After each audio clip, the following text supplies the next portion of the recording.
Today, we are installing Hive Fabric. We will walk you through this process, adding some important details to consider regarding your installation method and disk configuration. We can install Hive Fabric in one of several ways, through an ISO mounted to a remote console, like an iDRAC, ILO, IPMI, or similar, a bootable USB drive configured with our installer, or using a Pixie server to access the remote media. Here, we are installing from ISO. Once you reach the splash screen for the Hive Fabric installation, hit your Enter key. Once the installer is loaded, you'll see a list of disks connected to the Hive host. These here are all local disks, but you will see any mapped storage LUNs as well, so be cautious as to which disks you're installing to. Deselect the disks that you won't be using for the operating system using the arrow keys and spacebar.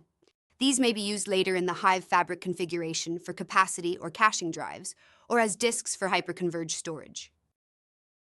Depending on the number of disks you selected for installation on the previous screen, you'll be prompted with what type of RAID configurations are available to set up your operating system. You don't need a storage controller on your host. This is a ZFS software RAID that the Hive Fabric installer will configure. Here we're going to select Mirror RAID 1 for redundancy.